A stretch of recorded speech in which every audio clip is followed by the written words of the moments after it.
அலைக்கும் வரஹ்மத்துல்லாஹி வபரகாத்துஹு. அல்ஹம்துலில்லாஹ். கண்ணியத்திற்குரிய சகோதர சகோதரிகளே, அல்லாஹ்வுடைய அருள் பொருந்திய ரமலானுடைய மாதத்தில் 27 நோன்புகளை நிறைவேற்றியவர்களாக 28வது நாளில் நாம் எல்லாம் அல்லாஹ்வுடைய ஆலயத்தில் அல்லாஹ்வை நினைவுறுவதற்காக ஒன்று கூடியிருக்கின்றோம். அல்ஹம்துலில்லாஹ். தொடர்ச்சியாக சகாபாக்களின் வரலாறு என்ற தலைப்பின் கீழாக அறியாத நபித்தோழர்களுடைய அறியாத வரலாறு என்ற தலைப்பில் தொடர்ச்சியான சில சகாபாக்களுடைய வரலாறுகளை நாம் பார்த்து வந்து கொண்டிருக்கின்றோம். இன்றைய தினம் நேற்றே சொல்லியிருந்தோம், இந்த சகாபியினுடைய வாழ்க்கை வரலாறை பற்றி பார்க்க இருக்கின்றோம் என்று.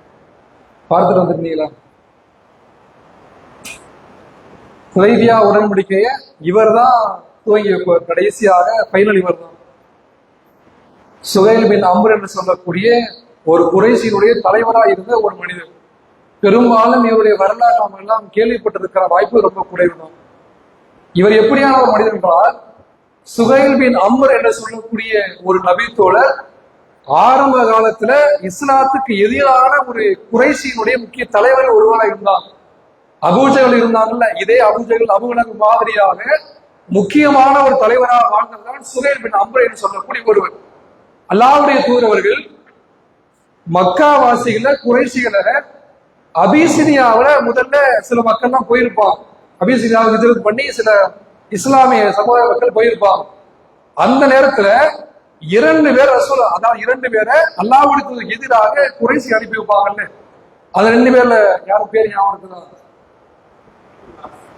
அம்ரு பின் ஆஸ் சொல்லக்கூடிய ஒரு நபித்தோழர் முன்னாடி ஆரம்பத்தில் எதிரியா இருப்பார். ஏன் அவரை பற்றி சொல்றதுக்கான காரணம் என்னன்னா, அவரை அனுப்பியதற்கான காரணம் 2 காரணம். ஒண்ணு, நஜ்ஜாசி மன்னர்கள் நெருக்கமாக இருப்பார் என்ற ஒரு காரணம். 2வது, நாவாண்மை அதிகமா இருக்கும், லேசாக ஈஸியான முறையில் எல்லாரும் கவரக்கூடிய அளவுக்கு பேச்சாற்றல் இருக்கும்.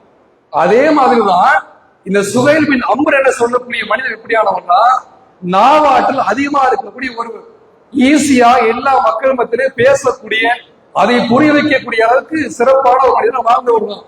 எந்த அளவுக்கு இருந்தார் என்றால், அல்லாஹ்வுடைய தூதர்கள் ஆரம்பத்தில் சில நபித்தோழர் வீட்டுல பிரச்சாரம் பண்ணிட்டு இருந்தார். அர்க்கம் என்று சொல்லக்கூடிய ஒரு நபித்தோழர் வீட்டுல தான் அல்லாஹ்வுடைய தூதர் ரகசியமா பிரச்சாரம் பண்ணிட்டு இருந்தார். அதற்கடுத்து கொஞ்சம் கொஞ்சமாக வெளிப்படையாக பகிரங்கமாக பிரச்சாரம் பண்ண ஆரம்பிச்சாங்க. ஒவ்வொரு சந்தையா இருந்தா, தவாப் செய்வதற்காக வரக்கூடிய மக்கள், ஹஜ் செய்வதற்காக வரக்கூடிய மக்கள் இடத்துலதான் அல்லாஹ்வுடைய பிரச்சாரம் பண்ணிட்டு இருப்பான். அதே போன்று ஒரு நாள் அல்லாஹ்வுடைய தூதர் காபாவுக்கு அருகாமல் என்று பிரச்சாரம் பண்ணிட்டு போறாங்க. சென்ற பின்பால் இந்த சுஹைல் பின் அம்ர் வருகின்றார். இவர் என்ன செய்ய வர்றார்னா, அல்லாஹ்வுடைய தூதர் எதை பிரச்சாரம் பண்ணிட்டு போறாங்களோ அதற்கு எதிர் பிரச்சாரத்தை அந்த நேரத்திலேயே எடுக்கிறார். யாரை அழைத்து அல்லாஹ்வுடைய தூதர் ஏகத்து பிரச்சாரம் செய்தார்களோ அந்த மக்களுக்கு இவர் எதிர் பிரச்சாரம் பண்றாங்க. எங்கள் ஊர்ல நீங்கள் கேள்விப்பட்டதை போன்று இவ்வளவு நேரமாக பேசிக் கொண்டிருந்த முகம்மது அவர்கள் எங்களோடு வாழக்கூடிய ஒருவர்தான், எங்களுடைய உறவினர் தான். ஆனாலும் நாங்கள் உண்மையை சொல்ல வேண்டிய கடமை எங்களுக்கு இருக்கு. எங்கள் மத்தியில பலவிதமான குழப்பத்தை உண்டாக்குறாங்க. இந்த முகம்மது அவர்கள் எங்கள் உறவினர் தான், இருந்தாலும் உறவினர் மத்தியிலேயே பிரிவை உண்டாக்குறாங்க. பல்வேறு விதமாக எங்கள் கடவுளை எல்லாம் அவங்க மறுக்கிறாங்க, எங்கள் சிலைகளை மறுக்கிறாங்க, சிலைகளை கேலி உருவத்தோடு சித்தரிக்கிறாங்க. இது மாதிரியான பல்வேறு விதமான குற்றச்சாட்டுலாம் சொல்லி, இதை நாங்கள் சொல்வதற்கான காரணம், நீங்கள் எங்களை நம்பி வந்திருக்கீங்க, நாங்கள் எல்லாம் புனித காபாவை பாதுகாக்கக்கூடிய பாதுகாவலர்கள், நாங்கள் உங்கள் மத்தியில் உண்மையை சொல்கின்றோம் என்று அல்லாஹ்வுடைய தூதர் பிரச்சாரம் செய்துவிட்டு கிளம்பிய உடனடியாக அல்லாஹ்வுடைய தூதர் பிரச்சாரத்துக்கு எதிர் பிரச்சாரம் பண்றாங்க. அந்த அளவுக்கு அறியாமை காலத்துல ஆரம்பத்துல கடுமையான பிரச்சாரம் செய்தவர்கள் முக்கியமான ஒருவராக இருந்தவர் தான் இந்த சுஹைல் பின் அம்ர் என்று சொல்லக்கூடிய ஒருவர். இவர் எந்த அளவுக்கு எதிரியா இருக்கிறார்னா, பத்ரு களத்துல இஸ்லாமிய மக்களுக்கு எதிராக வந்த தலைவர்கள் இவரும் ஒருவரா இருக்கிறார். பத்ரு போர்க்களத்துக்கு எதிரியா வர்றாரு. கடுமையான போர் நடந்து இறுதியாக 2 விஷயம் நடக்கும். ஒண்ணு என்னன்னா, சில மக்களை அல்லாஹ்வுடைய தூதர் கைதியா பிடிச்சிட்டு வந்துட்டார். இன்னொன்று, சில மக்கள் எதிரிகள் கொலை செய்யப்பட்டார். எத்தனை பேருங்கிற ஞாபகம் இருக்குதா? எத்தனை பேர் கைதில் பிடிக்கப்பட்டாங்க, எத்தனை பேர் மரணிக்கப்பட்டான். ஆலிம்கள் சொல்லக்கூடாது. 70 பேர் கைதியெல்லாம் பிடிக்கப்படுவாங்க, 70 பேர் கொல்லப்படுவாங்க, 70 பேர் கைதியா பிடிக்கப்படுவாங்க, 70 பேர் கொலை செய்யப்படுவாங்க. இந்த 70 பேர்ல ஒருவரால் இந்த சுஹைல் பின் அம்ரை கை புறப்பட்டு பிடிச்சிட்டு வந்துடுறாங்க. அல்லாஹ்வுடைய தூதர், இஸ்லாமிய படை, முஸ்லிம்களுடைய படை 70 பேரை பிடிச்சிட்டு வர்றாங்க. அந்த 70 பேர்ல ஒருவர் தான் இவர். யாரு? சுஹைல் பின் அம்ரை என்று சொல்லக்கூடிய குறைஷியோட மூத்த தலைவர் ஒருவர். இவரை கைது கூட்டிட்டு வந்துட்டாங்க. கூட்டிட்டு வந்த பின்பாக 2 விதமான செய்திகளை சொல்றாங்க, நிபந்தனை வைக்கிறாங்க. ஒண்ணு, உங்களை நாங்கள் விடுதலை செய்ய வேண்டும் என்றால் நீங்கள் கல்வி கற்று அறிந்த நபரெல்லாம் எங்களுடைய அன்சாரியுடைய குழந்தைகளுக்கு, சிறுவர்களுக்கு, எங்கள் தோழர்களுக்கு உங்கள் கல்வி கற்றுக் கொடுக்கணும். கல்வியை கற்றுக் கொடுத்து விட்டு நீங்கள் உங்கள் ஊருக்கு விடுதலையாகி போயிடலாம். இது முதல் நிபந்தனை. அப்படி சில பேர் கல்வி கற்றுக் கொடுக்கலாம். 2வது, உங்களிடத்தில் இருக்கக்கூடிய பொருளாதாரங்கள் மூலமாக அந்த பொருளாதாரங்களை நஷ்டஈடாக கொடுத்து நீங்கள் விடுதலை அளிக்கலாம். இந்த 2 விஷயம் சொல்றாங்க. அந்த நேரத்துல இவருக்கு 4000 திர்ஹம் நஷ்டஈடாக கொடுக்க அல்லாஹ்விடத்தில் ஆணையிடுறாங்க. அதே மாதிரி கொடுக்கப்படும். இந்த நேரத்துல பொதுவாகவே நாம எல்லாம் பல்வேறு செய்திகளை கேள்விப்படுறோம். பத்ருக்களம் என்பது ஒரு பக்கம் எதிரிகள்லாம் தந்தை, தன்னுடைய பாட்டன்மார்கள் எல்லாமே குறைஷிகளுடைய எதிரியில இருப்பாங்க. இளைஞர்களா இருக்கக்கூடிய பெரும்பாலானவர்கள் அல்லாஹ்வுடைய தூதர் படையில, இஸ்லாமிய படையில இருப்பாங்க. ஒரு இதே சமயத்துல அல்லாஹ்வுடைய தூதர் கைது செஞ்சுட்டு வந்தாங்கல்ல, அந்த 70 பேர்ல ஒருவர் அல்லாஹ்வுடைய தூதருடைய மருமகன். தன்னுடைய மகள் ஜைனப் ரலியல்லாஹு அன்ஹா அவர்களை ஒரு மனிதருக்கு திருமணம் முடிச்சு கொடுத்திருந்தாங்க. அவரும் கைதியா பிடிக்கப்படுறாங்க. கைதியா பிடிக்கப்பட்ட பின்பாக எல்லார்ட்டையும் அல்லாஹ்வுடைய தூதர் கரெக்டா இருந்தாங்க. என்னுடைய உறவினர் என்பதற்காக சாதாரணமாக இருக்கக்கூடியது போன்று சிபாரிசு செய்கிற மாதிரி இல்ல, உங்களுக்கு கூடுதலான சட்டம், உங்களுக்கு குறைவான சட்டம் எதுவுமே சொல்லல. உங்களுக்கு எப்படி நஷ்டஈடு கொடுக்கணுமோ அதே போன்று என்னுடைய வருமானா இருந்தாலும் நீங்களும் நஷ்டஈடு கொடுக்கணும். நஷ்டஈடா எதை கொடுத்தாங்க தெரியுமா? தன்னுடைய மகள் ஒரு நகையை கொடுத்து அனுப்புறாங்க. அதை பார்த்தவுடன் அல்லாஹ்வுடைய ஒரு கடுமையான ஒரு மன வருத்தத்துக்கு ஆளாகும். அது என்ன நகை என்றால், தன்னுடைய மனைவி கதீஜா ரலியல்லாஹு அன்ஹா அவர்களுடைய திருமணத்தின் போது தன்னுடைய மனைவிக்காக கொடுத்த நகை. அந்த நகையை பார்த்தவுடன் ரசூலுல்லாஹ்வுக்கு ஒரு வருத்தமா இருக்கும். அல்லாஹ்வுடைய மனைவி ஞாபகம் வருது. நம்முடைய மருமகன் நமக்கு எதிரான படையில இருக்கிறார், வருத்தம் ஏற்படும். கடைசி அவர் விடுதலை ஆகி போயிடுறார். இது பத்ருக்களத்தில் நடக்கக்கூடிய சம்பவமா இருக்கு. இதுல இன்னொரு சம்பவம் என்னன்னா, இன்னைக்கு பொதுவாகவே ஒரு நாடு இன்னொரு நாடுக்கு தாக்குதல் உண்டாக்குறான், இல்ல இன்னொரு படையை தாக்குறான்னா கைதியா பிடிக்கிறவங்க, கைதியா பிடிக்கக்கூடியவனுக்கு பெரும்பாலும் அவனுக்கான உரிமை வழங்கப்படாது. கடுமையா அடிப்பாங்க, தொல்லை கொடுப்பாங்க, உயிர் செல்லக்கூடிய அளவுக்கு கடுமையான பாதிக்கப்படுவாங்க. இதுதான் பொதுவான உலகத்தின் இயல்பா இருக்கு. ஆனால் அல்லாஹ்வுடைய தூதருடைய சமுதாயத்தை எப்படி ரசூல் ஆர்டர்ந்தாங்கன்னா, முக்கியமான சில நபி தோழர் இருக்கிறாங்க. அம்மார் ரலியல்லாஹு அவங்க இருக்கிறாங்க, பிலால் ரலியல்லாஹு அவங்க இருக்கிறாங்க. இவங்களுடைய பொறுப்பு என்னன்னா, கைதிகளாக பிடிக்கப்பட்டவங்களுக்கு உணவு கொடுக்கணும். உணவுக்கு வழி இல்லாத சூழல்ல உணவு நீங்கள் அவங்களுக்கு கொடுக்கணும்னு கைதியா பிடிக்கப்பட்டவங்களுக்கு ரொட்டி துண்டை கொடுக்கிறாங்க. சகாபாக்களா இருக்கிறாங்க, இஸ்லாமிய படை இவரை வெற்றி கிடைச்சிருச்சு. இவருடைய உணவு என்ன? பேரிச்சம்பளம். அதை பார்த்து சுஹைல் பின் அம்ரும் அவரோட சேரக்கூடிய மக்கள் கேட்பாங்க, நீங்கள் எங்களுக்கு நல்ல உணவு கொடுத்து நீங்க பேரிச்சம்பளம் சாப்பிடுறீங்களேன்னு கேட்கும் போது அல்லாஹ்வுடைய தூதர் எங்களை இதைத்தான் சொல்லி இருக்கிறோம், அதான் செய்வோம். அப்ப கூட கொடுக்கிறோம், பரவாயில்ல நாங்கள் கொடுக்கிறோம், நீங்க ரொட்டியை சாப்பிடுங்கன்னு அந்த கைதியா பிடிக்கப்பட்ட கைதியெல்லாம் கொடுக்கிறார். அந்த நேரத்திலும் கூட அல்லாஹ்வுடைய தூதர் எங்களுக்கு ஒன்றை சொல்லிவிட்டால் நாங்க மாறு செய்ய மாட்டோம், நீங்கள் அதையே சாப்பிடுங்க, நாங்கள் பேரிச்சம்பளம் சாப்பிடுறோம்னு அப்படியான ஒரு கட்டமைப்பையுமே ரசூலா கொண்டு வந்திருந்தாங்க. இது பத்ரு காலத்துல சம்பவம். அந்த சம்பவத்துல கைதியா பிடிக்கப்பட்டு ரிலீஸ் பண்ணிட்டாச்சு. அவர் வெளியில வர்றார். வரக்கூடிய நேரத்துல உமர் ரலியல்லாஹு வாசல் நிக்கிறாங்க. அவங்க உமர் ரலியல்லாஹுவங்க இந்த நம்ம மனிதர்கிட்ட சொல்றாங்க, சுஹைல் பின் அம்ர் சொல்றாங்க, நான் அல்லாஹ்வுடைய ஒரு அனுமதி கேட்டேன், ரசூல் எனக்கு மறுத்துட்டாங்க. என்ன மறுத்துட்டாங்கன்னா, அறியாமையில ஆரம்ப காலத்துல பத்ருக்கால் நடப்பதற்கெல்லாம் முன்பாக அல்லாஹ்வுடைய தூதரை பற்றி அவதூறான, தவறான, பொய்யான செய்திகள்லாம் நீங்கள் பேசிக் கொண்டு வந்தீங்க. இன்றைய தினம் உங்கள் பற்களை உடைக்க வேண்டும் என்று நான் அல்லாஹ்வுடைய தூதர்கிட்ட அனுமதி கேட்டேன். உங்க பல்ல உடைக்கணும்னு ரசூல் அனுமதி கேட்டேன்னு யாரு சொல்றாரு? வேற மூணாவது சொல்லல, சம்பந்தப்பட்ட சுஹைல் பின் அம்ர் அவர்களிடத்திலே உமர் ரலியல்லாஹு சொல்றாங்க, உடைச்சு சொன்னா இதுதான் நான் ரசூலுல்லாஹ் கேட்டேன். உடனே அவர் சொல்றாரு, ஆமா நீங்க அதுக்கான கேட்கக்கூடிய ஆள் தான் அவரும் சொல்றாரு. சொன்னவன சரி அல்லாஹ்வுடைய என்ன சொன்னாங்க நீங்க கேட்க வேணாமா? என்ன சொன்னாங்க? அல்லாஹ்வுடைய தூதர் சொன்னாங்க, உமரே இதே சுஹைல் பின் அம்ர் அவர் பேசக்கூடிய வார்த்தையினாலே நீங்கள் கோவப்பட்டீங்களே, வருங்காலத்துல அவர் பேசக்கூடிய ஒரு வார்த்தையின் மூலமாக நீங்கள் மகிழ்ச்சி அடைவீங்கன்னு சொன்னாங்க. அது என்னன்னு எனக்கு தெரியல சொல்லுவாங்க. சொன்ன பின்பாக இவருக்கும் தெரியல, ஒரு பண பத்திரம் வந்துருவாங்க. கடைசியாக சம்பவத்துல ஒரு நிமிஷம் தான். அப்ப இது பத்திரிகள் நடந்து முடிஞ்சிருச்சு. அடுத்ததா உஹது போருக்கு நடக்குது. இந்த உஹது போருக்கு நடக்கும் நேரத்துல ஆரம்பத்துல இஸ்லாம் மக்களுக்கு வெற்றி கிடைக்கக்கூடிய தருணத்துல இருந்துச்சு. நாம இடையில கூட பார்த்திருந்தோம், ஒரு நபித்தோழருடைய தந்தையை முஸ்லிம்களை கொன்றுவாங்க. ஞாபகம் இருக்குதா? ஒரு நபித்தோழருடைய தந்தையை போர்க்களத்துல இஸ்லாமில கொன்றுவாங்க. உஹது போர்க்களத்துல அல்லாஹ்வுடைய தூதருடைய ரகசியத்தை பாதுகாக்கக்கூடியவரா இருந்தார் அபூ உபைதா பின் ஜர்ராஹ். அவருடைய தன்மைங்கிறது நம்பிக்கையாளர் ஒருவராக இருந்தார் சொன்னாங்க. ஹுதைஃபா பின் யமான் ரலியல்லாஹு அன்ஹு முனாஃபிகள் பட்டியெல்லாம் உடனே ரசூலுல்லாஹ் அவங்ககிட்ட சொல்லி வச்சிருப்பாங்க. இந்த 12 பேர் கிடைச்சாங்கன்னா நான் சொல்லியிருப்பேன் ஆல்ரெடி. அப்ப இந்த ஹுதைஃபா பின் யமான் அவர்கள் போர்க்களத்துல நிற்கிறாங்க.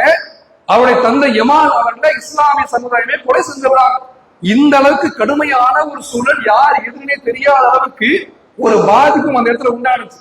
இதே இடத்துலதான் அல்லாஹ்வுடைய தூதருக்கும் கடுமையான தாக்குதலுக்கு உள்ளாகி தன்னுடைய பற்கெல்லாம் உடைந்து கடுமையான ரத்தம் வந்து கொண்டிருக்கு.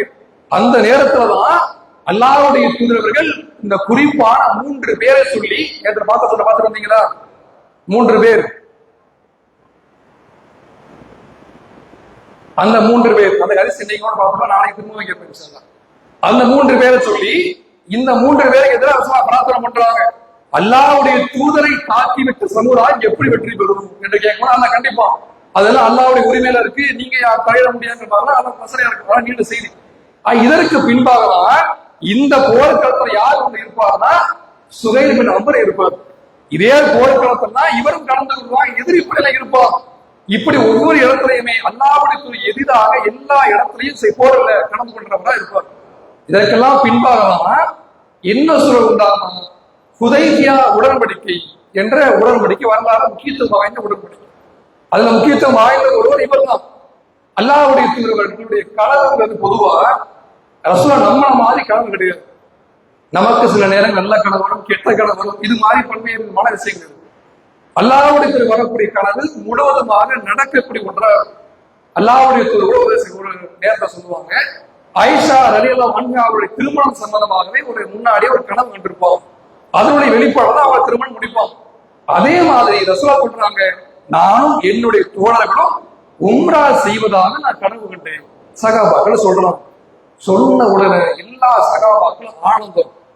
குறைசி அதாவது மக்காவை சார்ந்த முகாஜிர் இருக்கிறாங்க, அன்சாரிகள் இருக்கிறாங்க.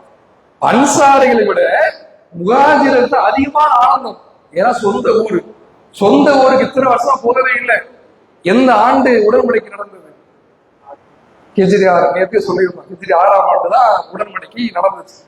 அப்ப இதற்கு முன்பு 6 ஆண்டுகளாக சொந்த ஊருக்கு போகல, காபாவை சந்திக்கல, தவாப் செய்யல. இது மாதிரியான விஷயம் இருக்கிற நேரத்துல சகாபாக்களுக்கெல்லாம் சொந்த ஊரை பார்க்க போறோம்னு ஆனந்தம், சொந்தக்காரங்களை பார்க்க போறோம்னு ஆனந்தம். அதே மாதிரி காபாவை தவாப் செய்யலாம் என்ற ஒரு ஆனந்தத்தோடு இருக்கிறான். இந்த ஆனந்தத்தோடு சகாபாக்கள்லாம் கிளம்புறாங்க. 70 ஒட்டகத்தோடு 1400 பேரை கிளம்புறாங்க உம்ரா செய்வதற்காக. ரசூலுல்லாஹ் சொல்லிட்டாங்க உம்ரா செய்ய போறோம். அதனால எல்லா மக்களும் கிளம்பி 1400 பேர் கிளம்புறாங்க. கிளம்பக்கூடிய நேரத்தை அல்லாஹ்வுடைய 2 விதமான வழிமுறை கையாளுறாங்க. துல்ஹுலைஃபா என்ற பகுதியில இருந்தா பயணத்தை மேற்கொள்றாங்க. ஒரு சைடு ரசூலுல்லாஹ் என்ன செய்யறாங்க, சகாபாக்கள் எல்லாம் நம்ம கிளம்புவதற்கான எல்லாத்தையும் தயார்படுத்திக்கங்க, நாம உம்ரா செல்வதா இருக்கிறதுனால நம்முடைய ஒட்டகத்தை பலிபுராணியில அதற்குரிய அடையாளங்களை விட்டு எல்லாம் தயார்படுத்திக்க ஒரு சைடு சகாபாக்கள் சொல்லிட்டாங்க. இன்னொரு சைடு ஒரு நபித்தோடு அனுப்பி வைக்கிறாங்க, நீங்க மக்காவுக்கு போங்க, குறைஷிகள் என்ன மாதிரியான ஆலோசனை செய்யறாங்க, நாம் வரக்கூடிய செய்தி எப்படி கிடைச்சிருக்கும், என்ன மாதிரியான முறையை கையாளுறாங்கன்னு நீங்கள் சென்று உலக பார்த்துட்டு வாங்க சொல்லி அனுப்பி வைக்கிறான். இப்படியாக 2 சைடுல இருந்து சகாபாக்கள் கிளம்பிட்டாங்க, அவரை கிளம்பிட்டாங்க. ஒரு நேரத்துல ரொம்ப நீண்ட ஒரு செய்தியில் தான் சுருக்கமாக அல்லாஹ்வுடைய தூதருடைய ஒட்டகம், ஒட்டகத்துடைய பேர் ஞாபகம் இருக்கிறான், அல்லாஹ்வுடைய தூதருடைய ஒட்டகம் கஸ்வா.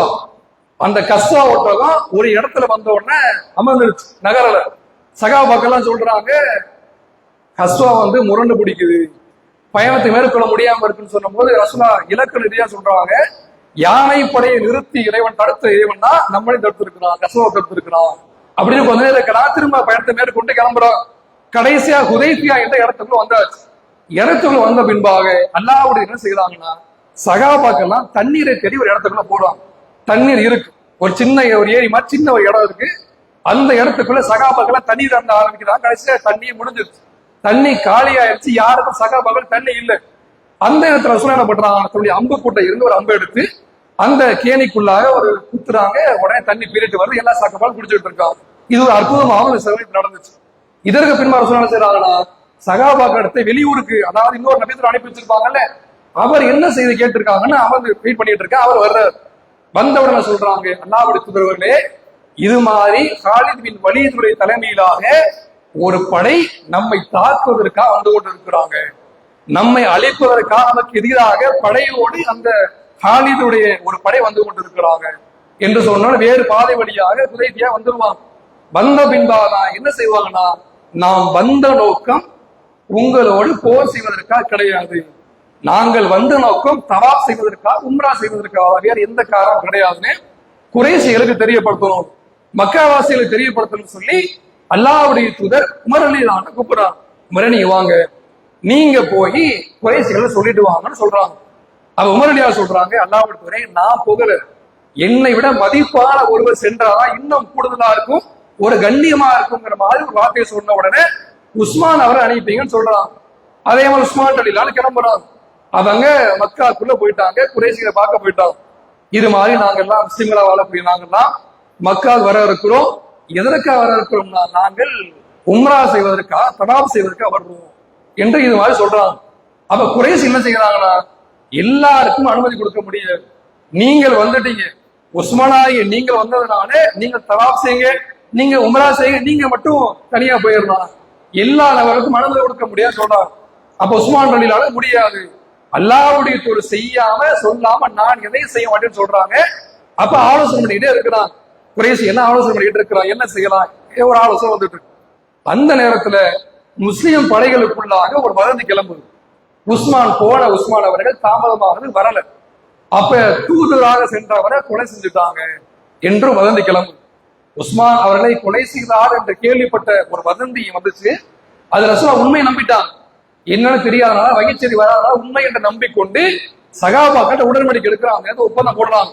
என்ன ஒப்பந்தம் போடுறாங்க, தன்னுடைய யார்கிட்டையுமே ஆயுதங்கள் பெருசா இல்லை, ஒரு தற்காப்புக்கான ஆயுதம் தான் இருக்கே தவிர போருக்கு வரக்கூடியதை இருப்பதை போன்று வாள்கள், அம்புகள் என்று பல்வேறு விதமான ஆயுதங்கள்லாம் இல்லை.